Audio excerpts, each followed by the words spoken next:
So, as usual, I want to welcome you all. It's a great privilege for me to welcome our speaker, Lucy McFadden, who was Chief for Higher Education at NASA Goddard Space Flight Center. Lucy was born in New York City. She was the fifth child of six during the baby boom following the Second World War. From an early age, she was curious about everything around her. She aspired to be many things, collecting butterflies and moths. She also wanted to be a lawyer at some point, a photographer, a filmmaker. However, in later years, she found her way thanks to mentors and became an astronomer and a planetary scientist. She studied many planetary bodies in our solar system, including the asteroids, the comets, the meteorites, and the moons, while trying to decipher their makeup. There are a few small planetary bodies that Lucy has not studied. In tribute to her contribution to the field, fellow astronomers named an asteroid after her. That is 6 McFadden, and that's a big deal. Let's give her a round of applause. That's a big deal. And I'm told that the asteroid is from the main asteroid between Mars and Jupiter. Today, she's going to talk about that journey and hope to share some wisdom gathered over many years. And obviously, how did she end up in a community of planetary scientists? She was also a co-investigator of 3 NASA missions, Chief for Higher Education at NASA Goddard Space Center, and then before she retired back in 2016. And on top of that, she raised 2 daughters and started a non-profit science education center for children in K-12, which tries to bridge engineering, astronomy, and robotics. With those few remarks, ladies and gentlemen, please help me welcome our speaker, Lucy McFadden. Well, thank you, Gatebi. Very nice. It's an honor and pleasure to be invited to give this talk. And many of you here who have not given a talk, I am here because I came to Betsy Middleton's talk about a year ago. And now, after being postponed for a couple of times, this is it. And I was happy that I was scheduled for the summer when the interns are here, because that gave me a focus. Because I know most of my friends at Goddard are too busy to come and listen to a talk for an hour, but I won't make any judgment on those friends who are here, and I'm very appreciative of your being here. So as Gatebi said, I'm the 5th child of 6, growing up in the 50s and 60s. It was a lot of fun. I was reflecting on this picture, and we're all smiling. And I don't know what the photographer said when he clicked this picture, because I remember the day when we took this picture, and it was hot. We were all outside. We were brothers and sisters. I didn't want to stand still. Neither did my little brother want to stand still. And my sister got into an argument with my mother. And it was a horrible time, but these pictures are great. I found this at my sister's apartment after she passed. My oldest sister passed a couple of years ago. I found this, and she made it into a Christmas card. Look at this. I'd never seen this. Our family was, at the time, we were mainstream Presbyterian. And I'm saying I'm not particularly religious, but then I looked at my picture, and there are 3 of us who are seriously involved in the church and have been. But it was the Presbyterian church, which almost isn't really a church. But anyway, New York City is where I started elementary school, and I'll let you figure out which one might be me. This is my senior high school picture, and I'm in here. My elementary school in New York was great. I went there through the 4th grade, and then we moved to Connecticut, and my father said, well, we've got the taxes in New York are too high. There was no state income tax in Connecticut, so it was apparently cheaper to live. My family, my older brothers and sisters had the opportunity to go away to boarding school if they wanted to, and I said, sure, when I had a choice. I could have stayed in Connecticut in the public school where we moved to the town of New Canaan, and I loved it, and I had a lot of friends in public school, and there were boys and girls in the public school, even though in 5th grade it really didn't matter. They were a little bit creepy.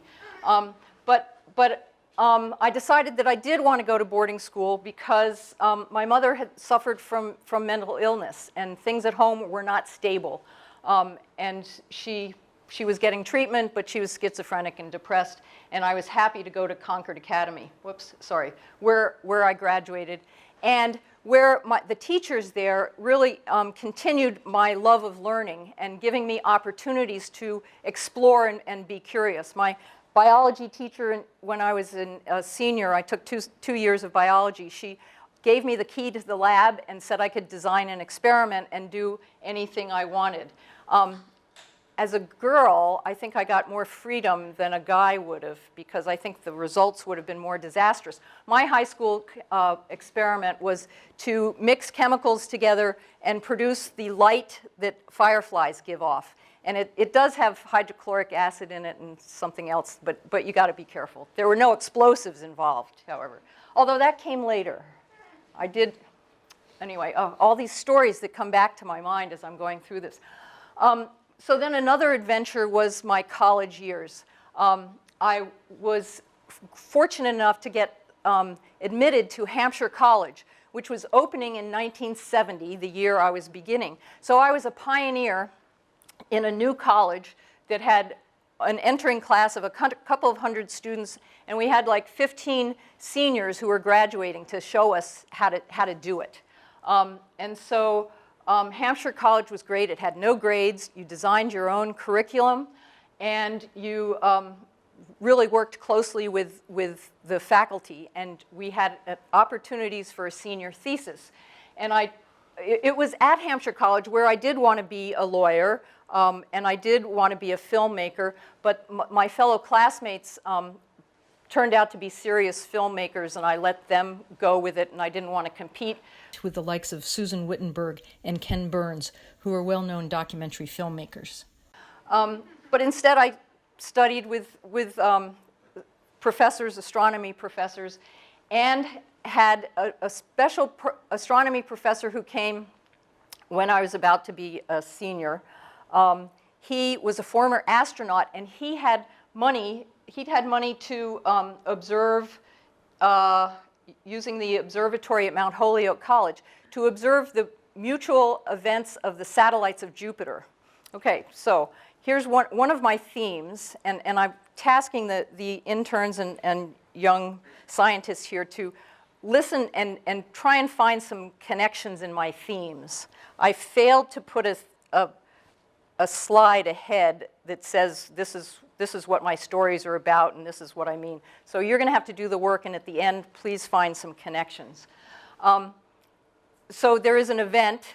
Every 6 years, the satellites of Jupiter, which are in the plane, the equatorial plane with Jupiter, are in line with the Earth-Sun plane. And when those planes cross, you can see from the Earth, you see the satellites of Jupiter pass in front of each other, mutually in front of each other. And you can determine the optical properties of their atmospheres, if the planet has an atmosphere. And you can time the occultations and determine the mass, determine the diameter of the satellites too, as they cross in front of each other. You time the loss of first light and then the reappearance of the next light. And then also, if you measure the slope of the time change, you get characteristics of the atmosphere. That was my first science experiment, and I got to use a telescope. Now, we put a photometer at the end of the telescope that counted the photons to measure the light. And the person who built the telescope was a professor at MIT. He came out to Amherst, Massachusetts, and taught Brian O'Leary and myself how to use his photometer. And at the end, he said, okay, I've got one more thing that I need to tell you. You have to shield your photometer from radio interference, and you use this. And Brian O'Leary looked at him and said, well, where do I put it? And I said, you just put it everywhere. You just wrap it everywhere around the photometer. And I think that's what got me into MIT. I swear to God, because I went out for coffee with Tom McCord later, and he said, Lucy, what are you doing when you graduate, after you graduate? And I said, well, I was going to go to Germany and study astronomy in Germany for a year. And he says, well, why don't you apply to MIT? And I said, oh, okay. I don't have to learn German, and I can stay in the States with my boyfriend. And I thought, okay, that's great. I applied to MIT, and I got in. By the way, the skies were never clear enough for me to get any observations on the mutual occultations of the satellites of Jupiter. So I had to be flexible, and my senior thesis was writing an observer's manual to use the photometer and the telescope instead. It was good enough for an undergraduate senior thesis. So then I went to MIT. These are, I didn't have pictures, so you can puzzle over these logos if you want.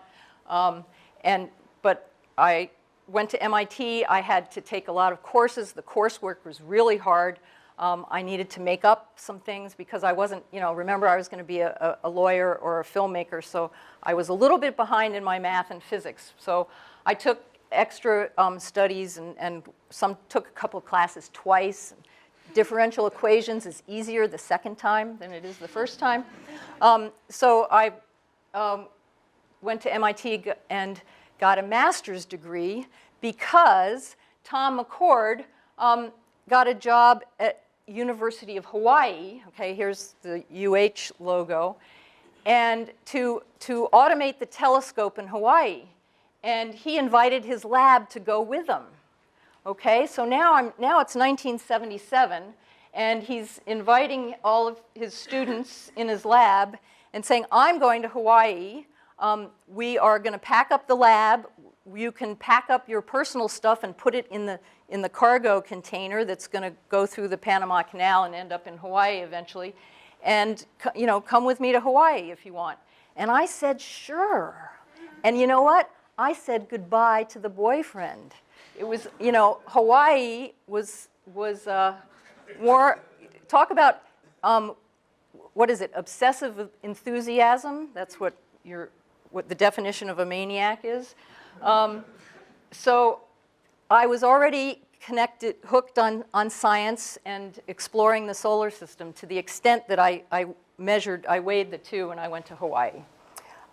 Here's the 88-inch telescope. This was the advantage. Technology, if you have access to technology, sees it.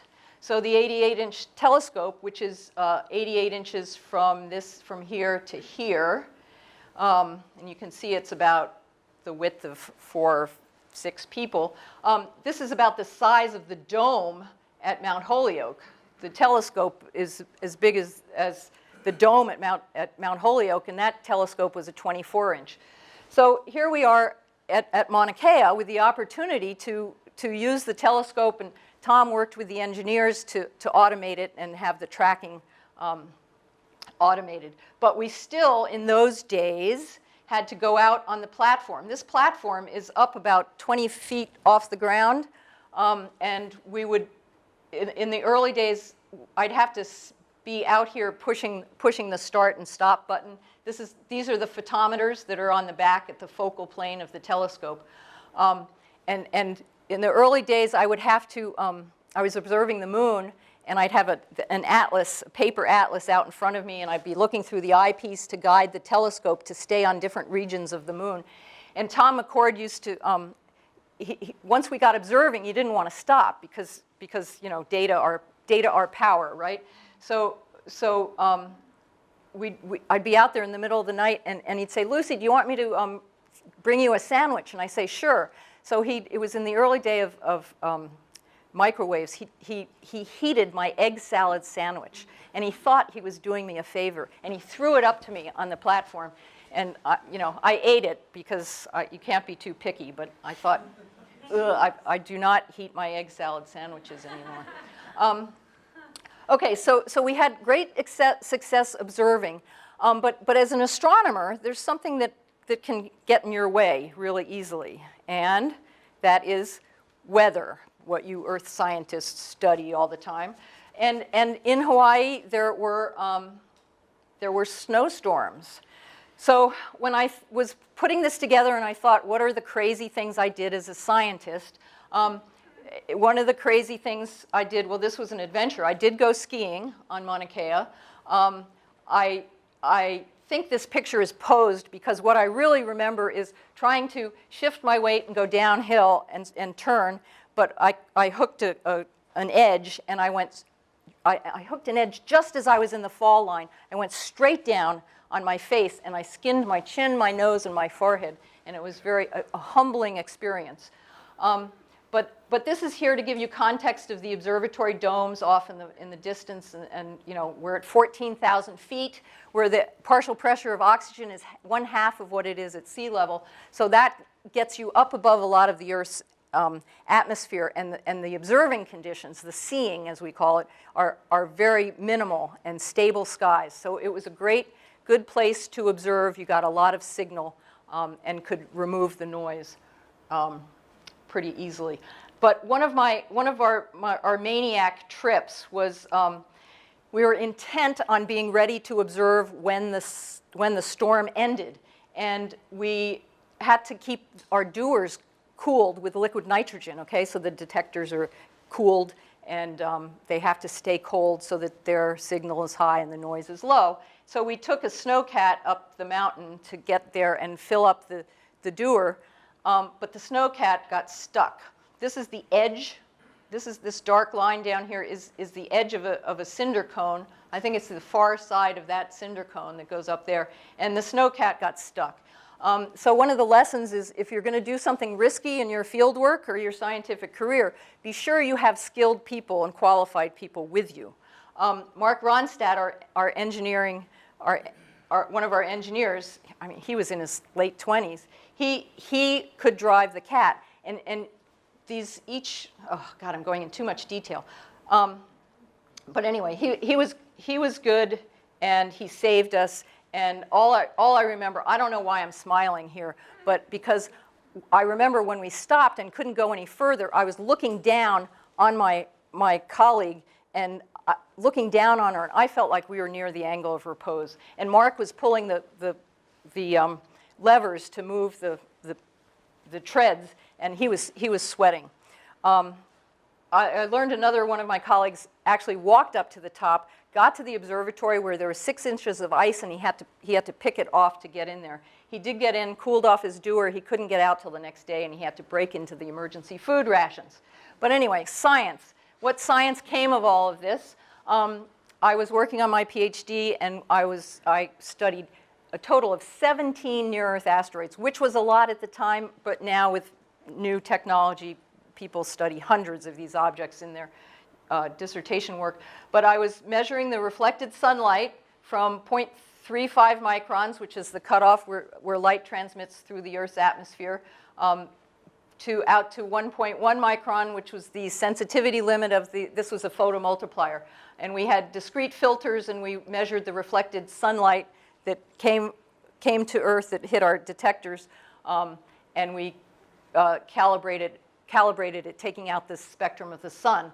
And we also scale them to 1 at 0.56 microns in here, and we look at the relative differences to see what characteristic mineral signatures might be present in these spectra. Some of them have signatures and others don't. So I can't tell you much about the spectrum of this asteroid 1580 Betulia. There's a little bit of a slope, a charge transfer from some silicates, not much of an absorption band. I compared it with a large asteroid, 2 Pallas. They're similar. They may have once come from the same vicinity and had the same experienced the same temperature and pressure conditions as these two. This one, 1862 Apollo, has similar spectral features to an ordinary chondrite meteorite that we have here on Earth. And it's the most abundant kind of meteorite on Earth. This one, Quetzalcoatl, has a deep absorption band that's characteristic of mafic silicates, pyroxenes, and it has this similar spectral features as one of the larger asteroids, Vesta, from which 17% of all meteorites we have here on Earth come from Vesta. So the basic story was they're all different. They have different source regions, and this was the first study of the near-Earth objects. I got married in Hawaii, and my husband finished medical school. We took a trip across the mainland US looking for where he could do his residency and where I could continue my research. So we came to Baltimore. He went to Johns Hopkins, and I found a postdoc in the Earth Applications branch, which is where I met Ann Thompson and Betsy Middleton, who was my office mate. And Betsy was my office mate, and she also was a wise counsel and a mentor to help me maneuver my way through Goddard and try and make sense out of Earth science, reflectance, Earth, using the Earth, observing the Earth remotely. Betsy stayed with it. It was too hard for me. There were too many parameters. I couldn't keep it all straight. And it was, and then I had an opportunity. Halley's Comet. I had an opportunity to go back to solar system research, and I got a postdoc at University of Maryland with Micah Hearn observing Halley's Comet. And we were going to use, on the space shuttle, we were going to use the Astro 1, which is an ultraviolet telescope that Ted Gull was working on. And we were going to observe Halley's Comet from the space shuttle. So that was cool, because that was trying to get some science out of the space shuttle. But then the Challenger blew up, and I got a phone call from my sister. She said, "Lucy, have you heard the news?" And I said, "No." She goes, the Challenger blew up. And I said, "Oh my gosh." And I said, "I've got to figure out what's going on." Because our mission was the following shuttle launch. It was going to fly a month later. At that time, I was pregnant, and when I just thought about the astronauts, the loss of the astronauts, I felt the life in my belly, and it was like my first interaction with my baby, who was, I was 4 or 5 months pregnant or something, and so that was a sentinel moment. I'm not sure if that's the right word, but anyway, it was a memorable moment, and I almost named my daughter Halley, but I named her Whitney instead, and I don't know why. But we couldn't, actually it was my husband's choice. So we couldn't observe, so what are we going to do? We don't have Astro 1, but Halley's Comet is here, right? That happens once every how many years? Once in a lifetime. And so we had a backup plan. Okay, that's lesson 2. Work with skilled people and have a backup plan. And so we used the ultraviolet Explorer satellite, IUE, which was managed at Goddard, and we observed Halley's Comet at many different times as it got closer to the sun, and its cometary activity increased because it's the heat of the sun that it is. It's the heat that causes dissociation in the molecules in the coma of the comet, and then we observe their emission lines. So the physics is slightly different for when observing comets, but at the time we observed variations at different species. There's OH is the most abundant cometary emission line from comets, and CO and CO2 is also present. And so we were looking at the ratios of different volatiles coming from the comet, and looking at when they flared up and when they didn't. And what we were looking at, and we sort of had to discover this, was outgassing of volatiles at discrete locations on the nucleus as it rotated. So that was sort of rewarding, but we were just observing it, and it took us a while to sort of have it all sink in and coordinate results from different people's observations of Comet Halley at the time. So then, 87, my husband finished his residency, and he wanted to go into private practice, and he found a practice in San Diego, and I said again, okay, nice view, nice location. I found a postdoc at California Space Institute on the campus of Scripps Institute of Oceanography at the University of California in San Diego. And if you can't afford to live on the ocean, than work with an ocean view. I was very proud of myself that I got to spend the day when all these people that buy these $1 million homes overlooking the ocean have to go to work. And I came to work, didn't have to pay for the house, and got paid to have this view. I was very, very proud of myself. So what did I accomplish then? I had another baby. I was doing some work with robotics and automation under Jim Arnold, and I was also continuing my research with the asteroids and comets. But at the same time, let's see, I can't remember what's coming next. Oh yeah, there are my kids. But as I was, juggling everything with my kids, and happy that I had a flexible a research position where I didn't have to punch the clock at 8 o'clock, and I could work at home and drop them off at daycare and stuff. That I was really happy to have that opportunity. But at the same time, my husband was married to his practice, and he wasn't able to give me the time that I needed, and our marriage basically fell apart. Then it became clear that we needed to go someplace else, and that California just wasn't the right place for us.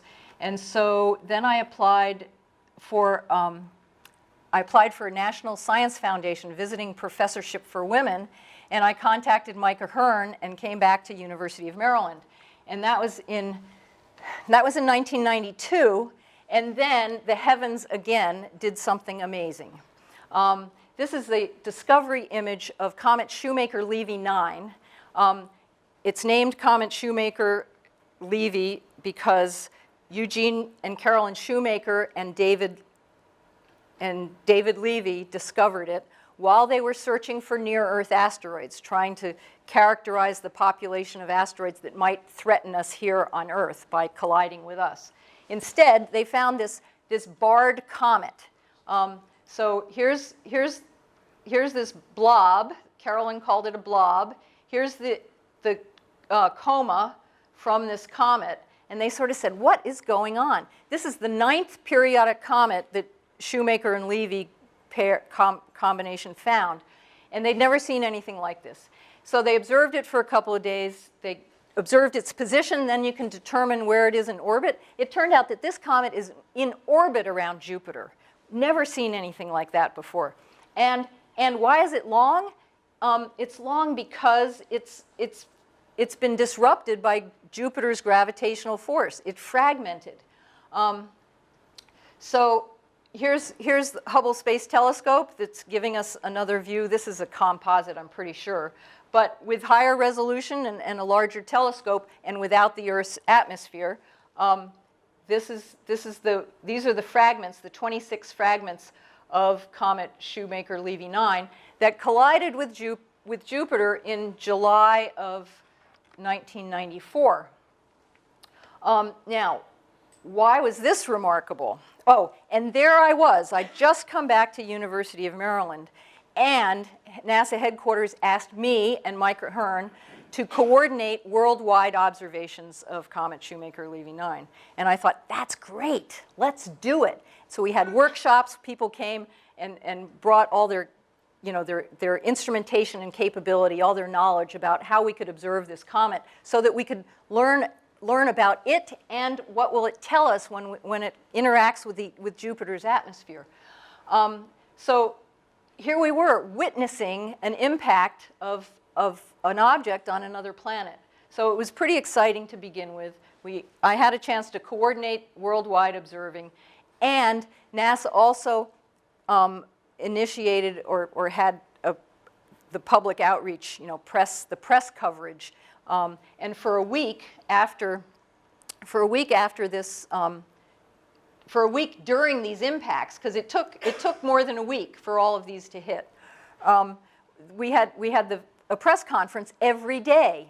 And so I got to, just before it started to happen, I got married in I remarried in March of 1994, went on my honeymoon in Alaska, and then came back for these impacts. It was a great end to my honeymoon because I got to participate in talking to all of my colleagues who shared their results and their images, and I talked to them on the phone, and I said, what do you think this is? And we had a great conversation, and then the press would call them and call me for commentary, and we had a great week event. So here's Gene Shoemaker, Carol and his wife, and there's David Levy, Melissa McGrath, and Heidi Hamill. It was memorable too. I coined the phrase cosmic relief because at the time, this event, these impacts with Jupiter, knocked a terrible, tragic domestic violence case off the front page of the papers. And the country really needed cosmic relief. So I've always felt, and I continue to believe that our scientific discoveries are really part of our social and cultural fabric. And it is our responsibility to share that knowledge and bring it to the public. So that was sort of a beginning of a change in my career toward communications and public outreach. I was also part of the NEAR mission. Okay, I got to watch my time here. The NEAR mission was the Near-Earth Asteroid Rendezvous mission. So here we'd persuaded NASA to fly a spacecraft actually to an asteroid and see it up close and orbit it. I got to watch the first launch down, and have any of you been to a spacecraft launch? You guys, okay, the interns, you young guys, you got to go any chance you get. It's really pretty cool. But it's more so if you can get the launch of something you worked on. So we went to this launch. We were 3 miles away, sitting in bleachers. It was sort of a picnicky atmosphere. And I brought my kids with me, and all of my teammates were there, and we watched it launch. And it rose and rose and rose. And if I had more confidence, I would have put the video in here, but I didn't want to risk blowing up my whole presentation. But it launched and went away, and my 7-year-old daughter, Katie, said to me, "Mom, is it coming back?" And I thought, oh, that's great. And she was 2 years away from explaining gravity. 5th grade is when they introduced the concept of gravity. So all I could say was, well, I hope not. But, and then, so NEAR launched. When a spacecraft launches, you're really excited because it's really unlikely that NASA will cut your funding if they have some hardware in space. So it was a big relief. And I can't even, it's hard for me to follow the path, the trajectory, here we launched. We were about to go on December 23rd, 1998, I got a phone call, or maybe my pager went off. I was at home, and we were called into Applied Physics Lab, who was managing this, and we had to go in for a meeting. I knew something was wrong. I didn't know what. My heart was in my stomach as I walked into APL on December 24th, while everybody else was walking out and going home for the Christmas holiday. What had happened was there was a trajectory correction maneuver. The motors had turned on, and the spacecraft immediately went into safe mode. And then but it went into safe mode, and it was tumbling. And the attitude correction jets expended a lot of fuel trying to stabilize the spacecraft. And so we lost a lot of fuel. Somewhere I wrote down the numbers, but don't quote me on the numbers. I won't say it, so I won't be wrong. And so we were saying, okay, what are we going to do? They lost control of the spacecraft, contact with it for 24 hours. Meanwhile, the navigation team, thank you, Jacob, although Jacob was in high school at the time, if that, they came up with a plan to take another trip around the sun and come back and encounter Eros the following year, which they did. And it was amazing. We called it the Eros near miss. We almost lost the spacecraft. but the engineers saved the day, and we were able to orbit Eros for a year and study the geology of this asteroid, which is 33 kilometers long and 13 by 13 kilometers in the other direction. We studied it as a geological object. We counted the craters, determined how old the surface was. We studied its composition and looked for spectral compositional variations and found that they were very small. And then the mission manager at APL, you've got to have a lot of guts as a scientist or as an engineer.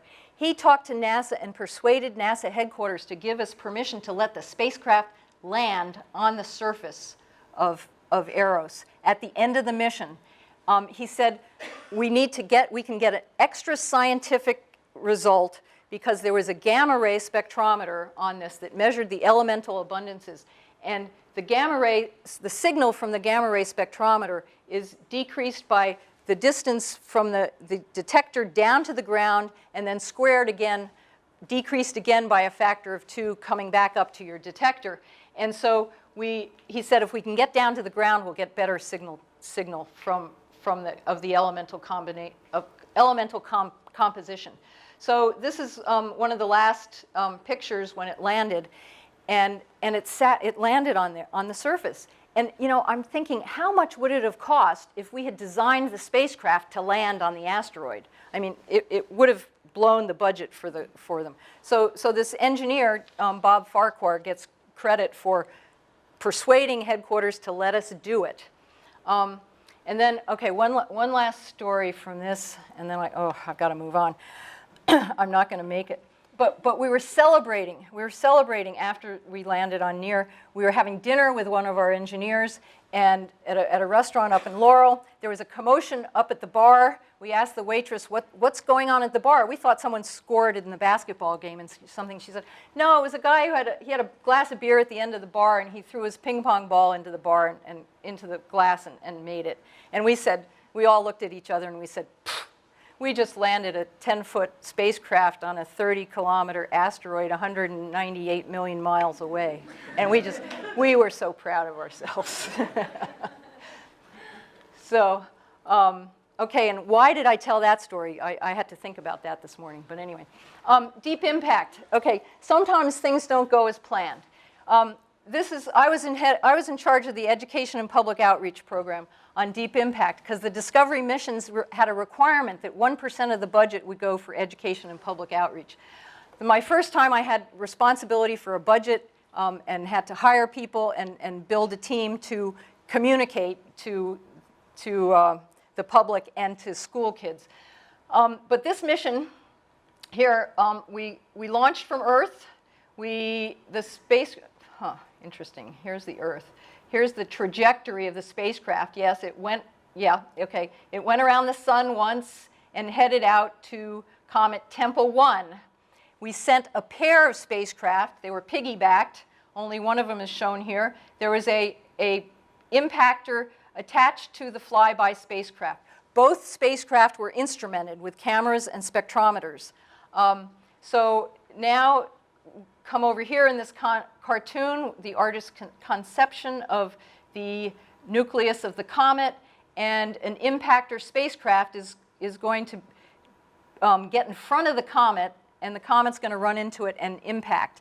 And what the flyby spacecraft is going to do is divert its course so that it can observe the crater created by the impactor after all the debris has cleared. And I see Anne shaking your head, right?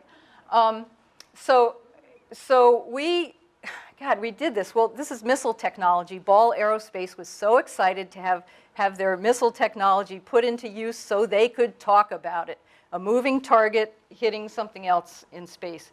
And having all the telescope, the cameras and spectrometers work too, which was exciting because actually they didn't, but I can't tell that story. So now we planned this, we practiced, we did a lot of modeling about hitting the comet, because, right, you might miss it, right? So the nav guys did a lot of work, Monte Carlo simulations, making sure that what's the probability of our hitting, knowing the position of the comet well enough, accurately enough, and knowing the position of the spacecraft too. So we did a lot of modeling on that. Then my colleague Pete Schultz did laboratory simulations of impacts into materials that were like a comet. And so we watched, we have lots of laboratory experiments where a projectile goes into some debris, icy, rocky stuff, and we watch the debris and time it, because we had to time the ejected in order to measure the size of the crater and the depth of the crater and to observe the materials inside the crater, because that's what we wanted. We wanted to see what's beneath the surface of a comet. We had to time everything, and this debris had to clear before the flyby spacecraft came by. So we're out at JPL. Guess what? And oh, this is going to happen around July 4th too. So we get a great time for coverage, because it's a slow news time because the newspaper guys are on vacation. But July 4th is a good time to, and Christmas, any of the holidays, is a good time to have your mission come to a peak. So we're at JPL. We're in this big room with a wall projector like this, and we're watching the impactor. Again, if you want to look at the movies, go here. But we saw the impactor get closer and closer to the comet. The impactor cuts off. There's light travel time. We had 6 minutes to wait before we got our image, and then this popped up on the screen, and we go, oh my God! I mean, it's stunning. It's beautiful. But you know, in that, our theory just was shattered. I mean, this image saturated the camera, and I go, oh my God, how are we going to see the crater? And looking inside the crater, here's an image 12 minutes later, looking back. This is the silhouette of the comet nucleus. Here's the ejecta plume. It's still saturating the camera, and it took. I mean, our experiment was totally. Our hypothesis was totally wrong. The amount of fine particle debris that was ejected was much greater. It took much longer for the debris to clear, and we never got a look at the crater. Much less looking inside. But again, we had coordinated observing, and we had all the telescopes around the country and the world observing. So our best results. Oh, no, we hit the comet, so we were happy. Pause, I'll tell you the best results in a minute. The day after this, we had Bill Haley and his comets at Jet Propulsion Lab, and I tell you, if you're ever stressed out and excited about having your mission achieve its primary objective, the best thing to do is to go dancing. So Bill Haley and his comets came, and we were celebrating with everybody at Jet Propulsion Lab. And had a great time. And the joy on Jessica Sunshine and Olivier Broussin's face is just wonderful. I was having fun dancing with Pete Schultz, who I'd had an argument with a couple of days before, so dancing's good to get over your frustrations. So, okay, now many scientific results came out of this, but one, here I played a supporting role in these observations with the Spitzer Space Telescope, which is an infrared observatory, and Casey Liss led those observations, and he ratioed the spectrum of the comet before to after the impact, and then modeled these different components in the spectrum, and what surprised us, because again, our theory is comets are cold. They formed under cold conditions at the outer edges of the solar system. So they're mostly made up of ices and material that forms under cold, low temperatures. What we found here, and what is shown here, is the whole range of minerals that are found in the solar nebula's condensation sequence, including minerals that are formed at high temperatures as well as those forming at lower temperatures. And so the comets have in their lifetime, have accumulated material from the earliest solar system and the hottest parts of the solar system, as well as the cold material from the outer part of the solar system. So comets are, there's been mixing in the early solar system that we had not accounted for in our simple models of the formation of the solar system. And my supporting role was when Casey was showing me all the components that had to go into his fit. I said, holy mackerel, Casey, some of those are high temperature minerals and they're just not supposed to be there. They're found in the carbonaceous chondrites and they're not expected in the comets. So all good things come to an end. My EPO team, I said I was leading the education and public outreach team.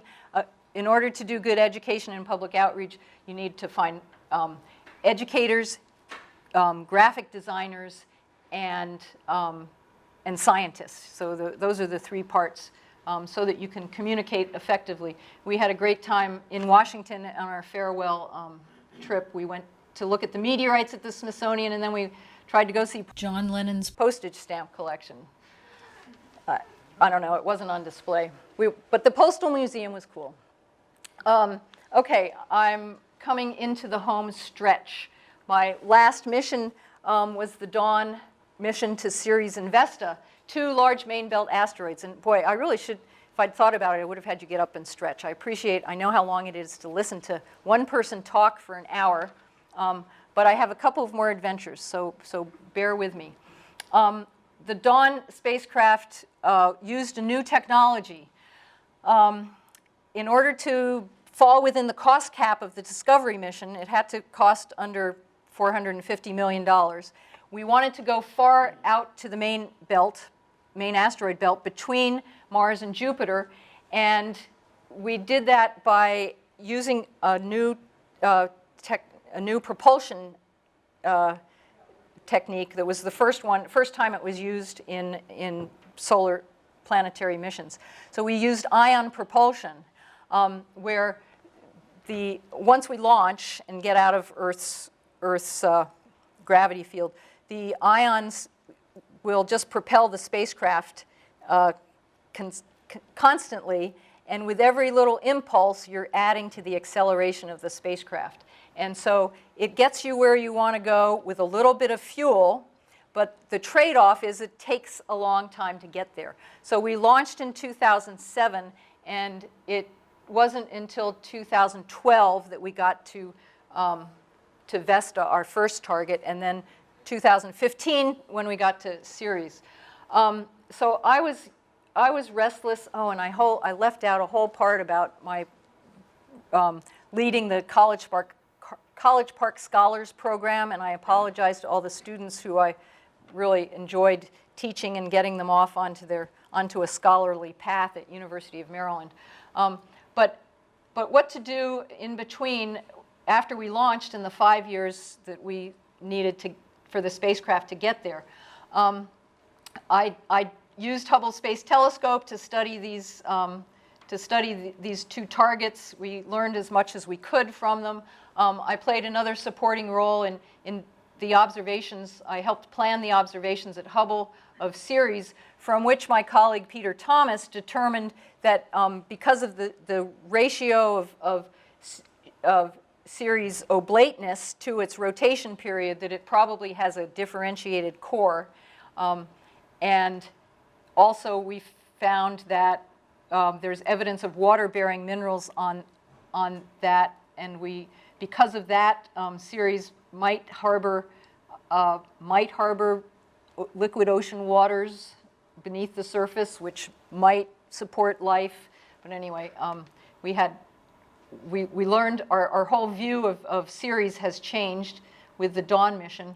But as I was waiting, I needed something to do in the 4 or 5 years before we got there, and shortly. So at one point, I was talking to a colleague at a review panel, and he runs the Antarctic meteorite, ANSMET, Antarctic Meteorite Collection Project. And I said to him, you know, Ralph, I wanted to go search for meteorites in Antarctica. And I was talking to my thesis advisor, Tom McCord, back in the early 1980s, and I said, Tom, I want to go to Antarctica and look for meteorites. And he laughed. He said, Lucy, by the time you finish your dissertation, all those meteorites will have been found. Well, that was in the early 1980s. They have found 20,000 meteorites, and every year they send an expedition. The National Science Foundation sends an expedition to Antarctica. And McCord either wasn't thinking how big Antarctica is or how industrious and how insistent scientists are. We're not going to stop going as long as we can get funding and as long as we keep finding new meteorite types. Because the Antarctic Meteorite Program is a human space sample return. It uses humans as the spacecraft and the sample return vehicle. So, so Ralph said to me, well, Lucy, you know, as soon as I told him the story, I said, oh my gosh, Ralph, I could go now. Because my kids were both, my youngest was just graduating from high school, so I was an empty nester. So he said, well, Lucy, write me a letter, put it, and say why you want to go, what are your qualifications, and put it in the US mail. He says, I don't take email inquiries. You have to write a letter and send it to me, US Postal Service. So I then went and interviewed with him, and he talked to me, and I said, Ralph, I can sleep on the ice for 6 weeks. I went to summer camp as a kid. And then I said, and I want to go because I want to look for meteorites from Ceres. So it ties into my work. He did want a scientific connection. He only takes scientists because otherwise you think it's like summer camp and you want to go home.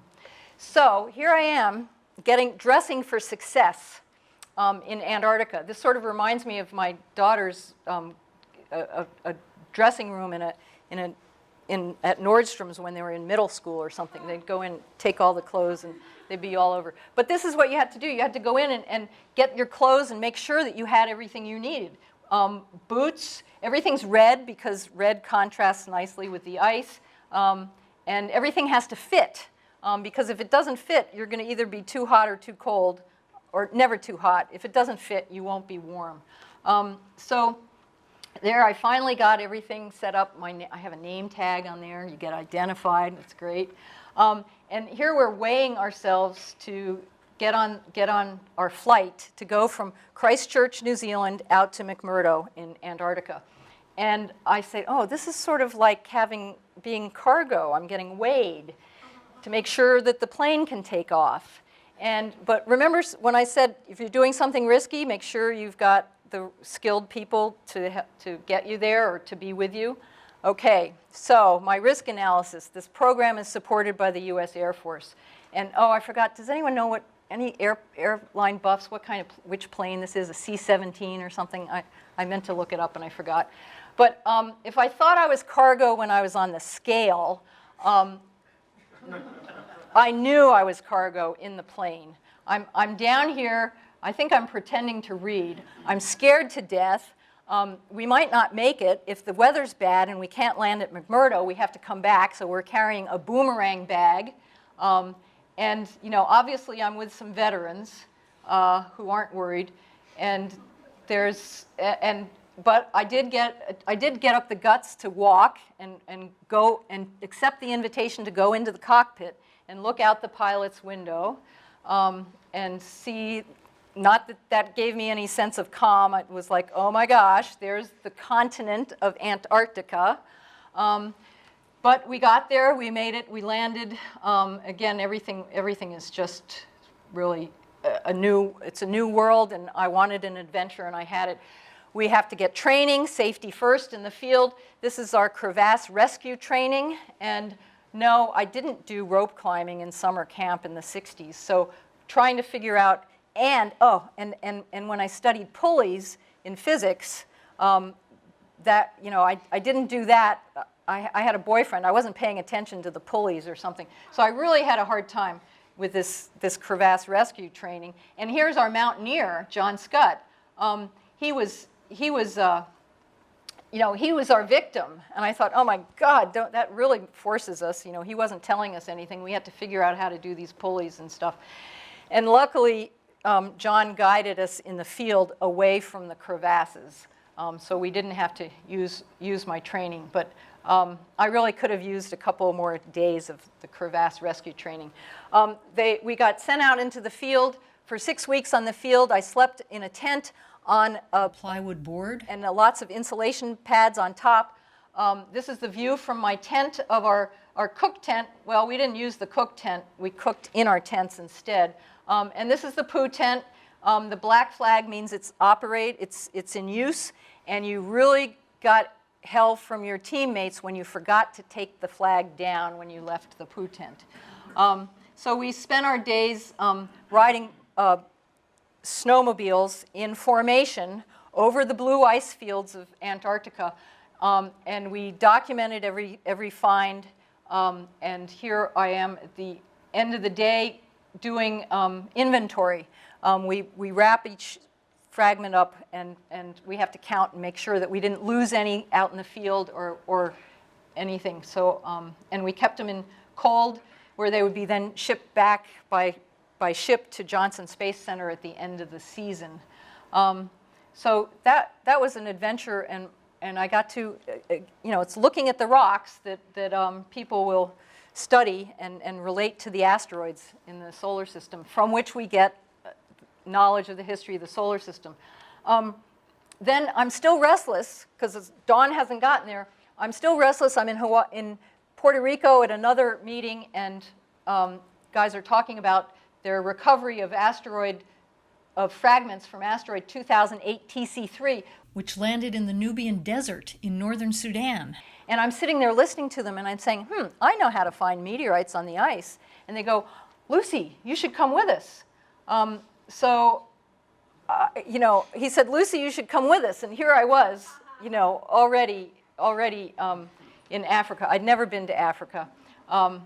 And that was exciting. It started off with a workshop with students. They were geology and physics students at University of Khartoum. I walked into the room, and it's the same design. This doesn't show it. It's the same design as the lecture halls at University of Maryland. And I looked at this sea of students, and I thought, wow, these guys, they look different. I got to know them. What was amazing at the end of the workshop, I realized that they were asking the exact same questions that my students at University of Maryland did. And so, it was the language of science that brought us together, the curiosity that everyone had. And it was a great 10-day trip, again, out into the desert in these trucks, and scenery and people living in conditions that I'd never experienced, and getting to know these students, some of whom I'm still in contact with today. So I made great friends, and the universal language of science brought us together, which was very satisfying. I'm going to go through these dawn things and get to my end. Here, this is my ending slide. And I woke up this morning. I said, this slide doesn't represent what I mean to say. This is a beautiful slide, and I was thinking, oh, the many paths your scientific career can take. But there are too many parallel lines here. So my career, whereas it was always NASA funded, but I did different things, and they all intertwined and went around one another. So it was more helical than parallel parabolas. So I had a great time. I was very fortunate, in the right place at the right time. The heavens were good to me because of Halley's return, Shoemaker-Levy 9. And I met a lot of people, hundreds of people that I've worked with over my 40-year career. Is it 40? If I count college as part of my career. So I had a great time, and I want to thank everyone who made it, and I thank you all for coming and listening and sharing my fun. Thank you.